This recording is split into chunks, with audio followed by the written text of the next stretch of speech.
The Missing Conversation, Special Political Series, Part 4. Can you pause for a second and look at history? Violence, fear, anger, and denial has the power to condemn our world. On this podcast, we will propose critical new strategies to address world issues including homelessness, immigration, amongst several others, and making a connection to how our individual psychology contributes and can help transform the dangers that we face. We will break from traditional thinking as we look at our challenges from a freer and more independent point of view. Your host, Robert Strock, has had 45 years of experience as a psychotherapist, author, and humanitarian, and has developed a unique approach to communication, contemplation, and inquiry, born from working on his own challenges. I truly hope that you have joined us for the 3 last podcasts that have been going into the same theme as we're going to go into today, and I welcome you back to the Missing Conversation. We're going to continue our series about the importance of voting in the midterm election that is just weeks away. In the last episode, we explored the part of the road to radicalization that MAGA Trump has introduced into our politics and way of life. We are infected as a country, and if we don't attend to this infection, we could very well lose our fundamental way of life. This isn't new. We've all witnessed this one way or the other. Today, we'll continue to focus on this infection and more specifically on the deceptions, denial, and angry provocations that threaten our democracy. And I want to be really clear that underneath the passion you're going to hear is a plea for passive Democrats, Republicans that are not in the MAGA Republican group, independents. It's a plea to see that our democracy is truly endangered. So I ask you, please don't lose the message when you just listen to the passion. I'd like to start off by introducing Dave, partner at the Global Bridge Foundation, and my best friend for over 50 years. Robert, thank you. I have to confess, these are provoking a lot of feelings in me.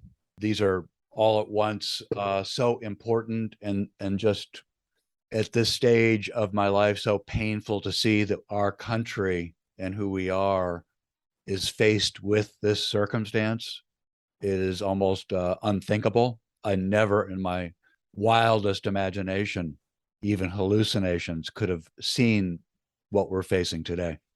You know, as you say that, and I talk about it later, it makes me think of imagining a TV show happening 10 years ago that had the reality of what we're going through right now, including Putin, including Trump, the presidency, all the lies, all the deceptions, all the threats to our democracy, all the threats to our world.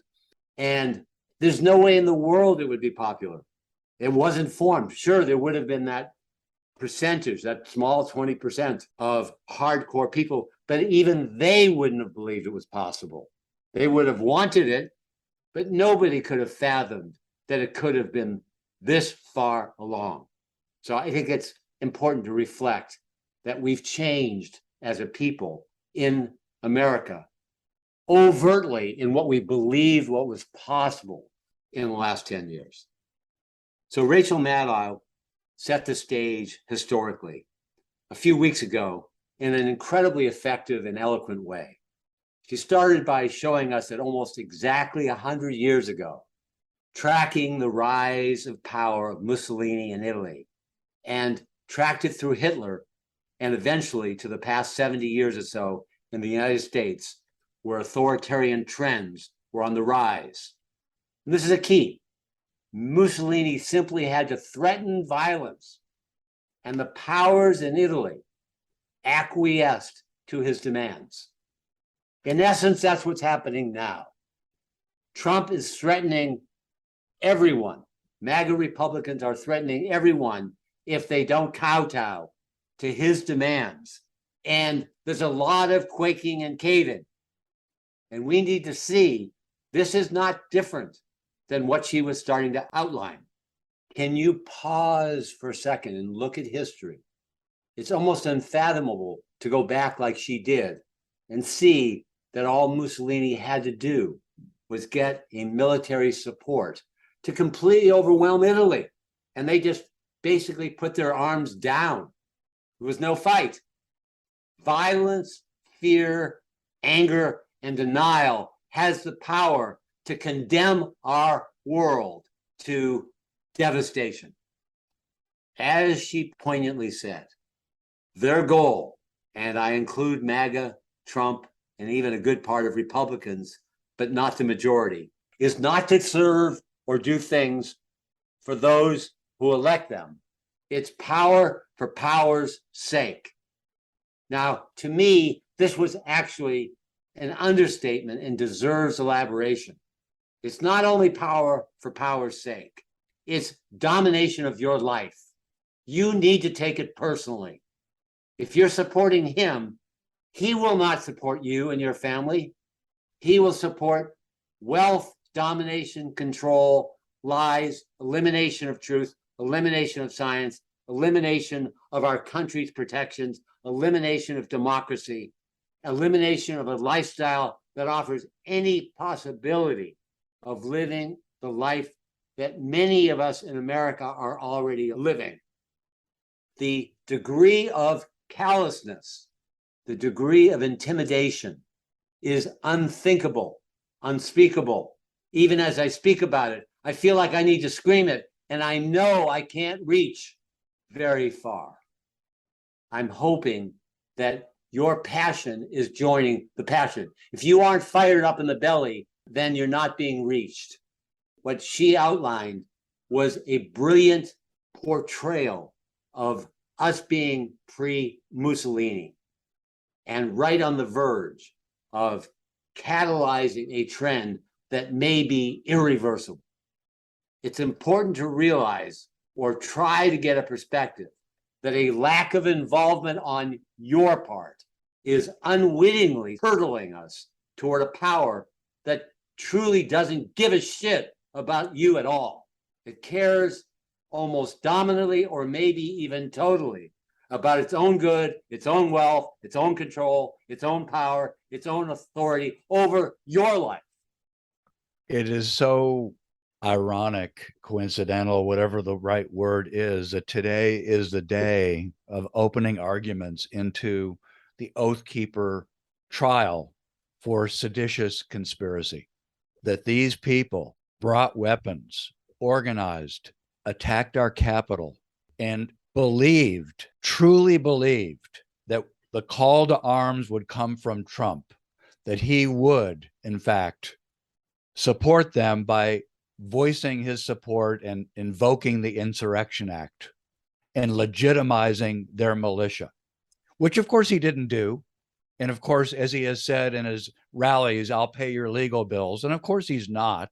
And this is the latent anger that is ready to pounce with a person like Trump positioning himself as he has, and all the people that are moving in the direction. It is so scary and so concerning that it has to be acted upon. It has to be a motivation to get out there and do what we can right away. Yeah, terrifying, scarier than scary. It's absolutely terrifying. We can't wake up enough. I actually think I'm in denial.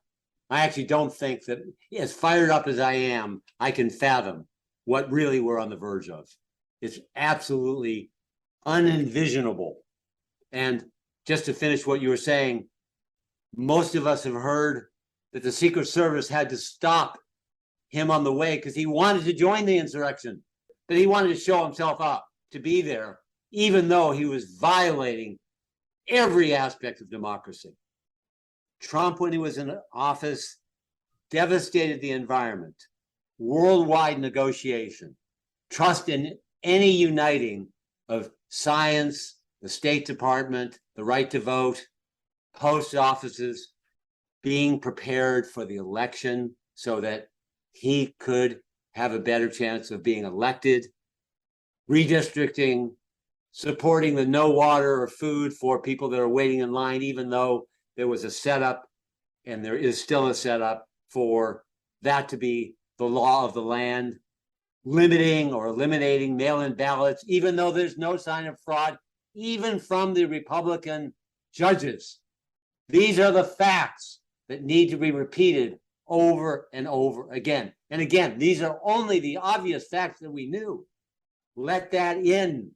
Trump is so stupid, so arrogant, so full of himself that he's given us all these warnings that he thinks he can blatantly be a dictator. This is my attorney general. We don't need these other departments. We don't need the generals. The MAGA Republicans, as President Biden distinguished from conservative Republicans in a recent speech, which I would say, I don't think he did it enough. I think we need to badly appeal to all possible Republicans to utilize their wisdom and not follow their guts. And I do believe there are more than we know. I believe that the fear and even probably their awareness of some prior angers and their ability to see the denial and the fear of consequences with their own family being killed, that there's a part of them that can be awake. And there's certainly a part of us. When I say us, I mean people that are independents or Democrats or conservative Republicans that want to present the imperative of not allowing this kind of dictatorship to take over our democracy. As we all know, but have different reactions towards the insurrection, there was actual violence. And it's being very well revealed that it was a well-organized coup attempt, the first ever in our country. We see the threats of violence and conspiracies to act them out. Note the prosecution of those wanting to kidnap and put on trial the governor of Michigan for doing her job, or just in the past few weeks, after a January 6th participant was sentenced to 86 months in prison for attacks on DC police officer Mike Fanone. He continued to receive death threats, some of which he has made public.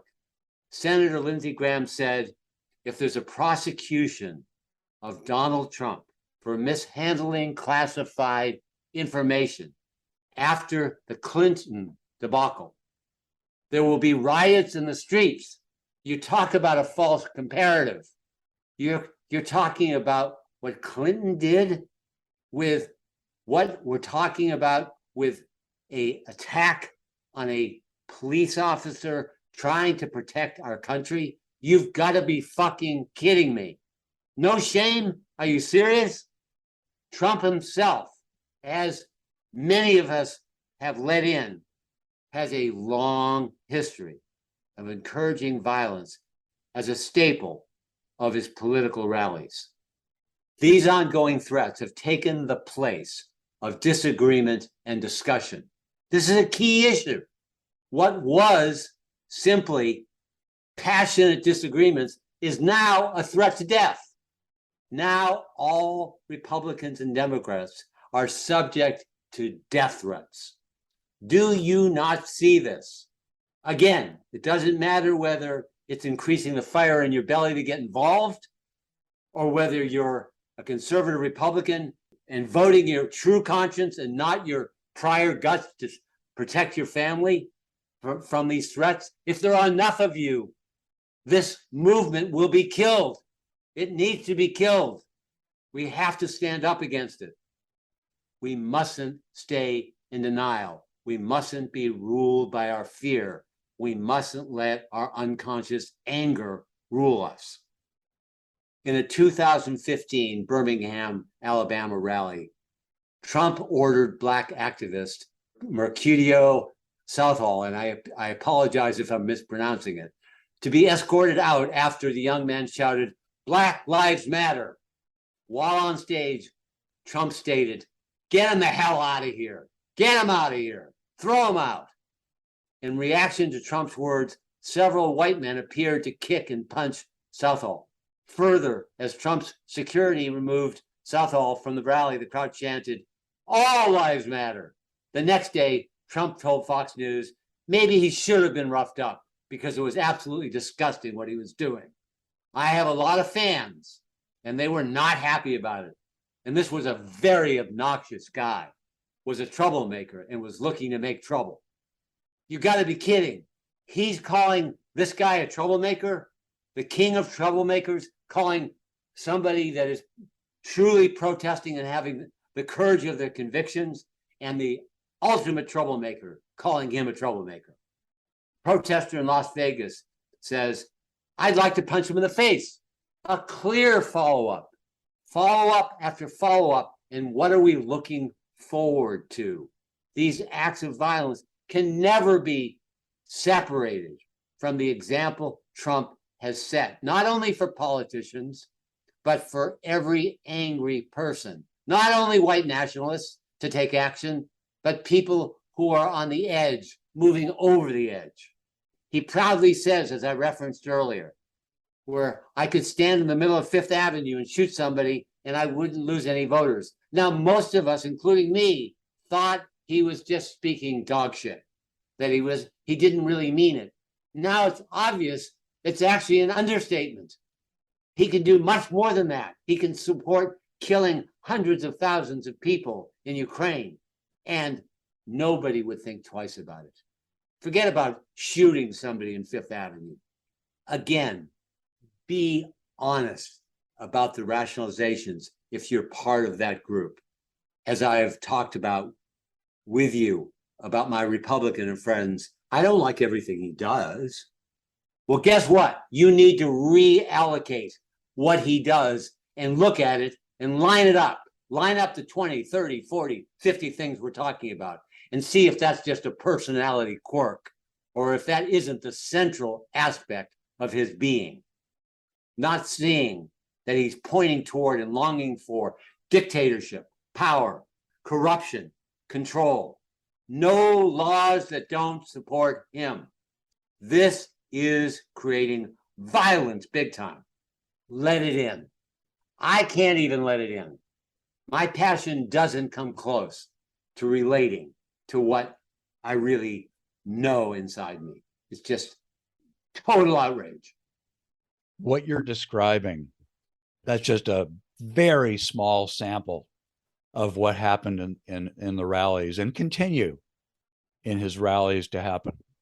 Has gone beyond, well beyond rallies, has become people even before the 2020 election that were, it is one specific story about a poll worker, father of three, a bureaucrat, all of a sudden getting messages, Second Amendment coming after you.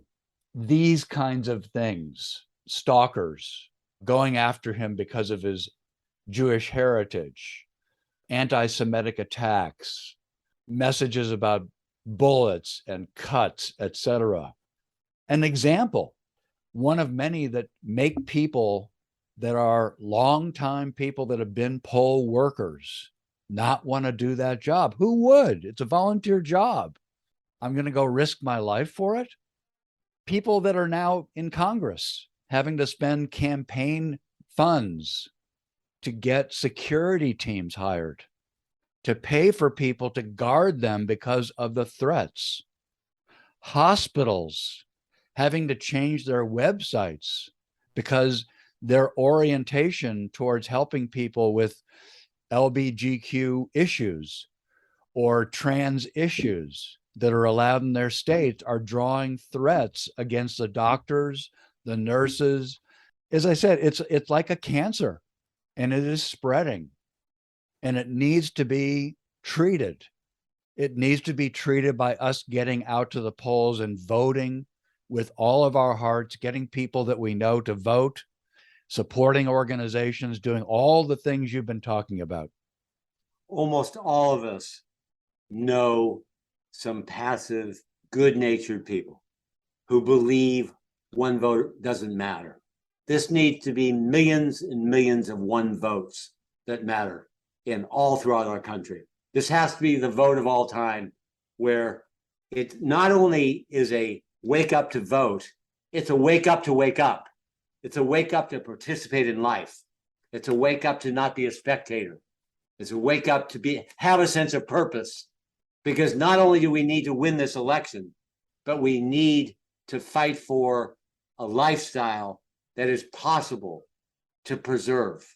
I ask you, anybody that views this as just a personality trait, can you continue to view this as a personality trait that he has? No, this is him. This is a person that is a Hitler. There have been many that have said, don't compare him to Hitler. No, I'm comparing him to Hitler. He absolutely is out for control. And again, as I said in a prior episode, he has a better chance, or the MAGA Republicans have a better chance of controlling the world than Hitler does. This is a key issue that we all must face. The dictators of other nations are rooting for MAGA Republicans. They are funding elections. This is happening now. If we don't take a stand, if we don't get involved, we don't deserve to live, as far as I'm concerned. We all have to get involved by getting those we know involved. Can you not see this as a Hitlerian trait that endangers the world and democracy forever? Can you not see that there's an incredible unconsciousness, as we've talked about, of being a cult declaring everyone else as a cult? Can you not see that they're unaware of being unaware? They don't have the problem of a guilty conscience. They don't have a conscience. They have themselves at the center of the universe. This is what's happening.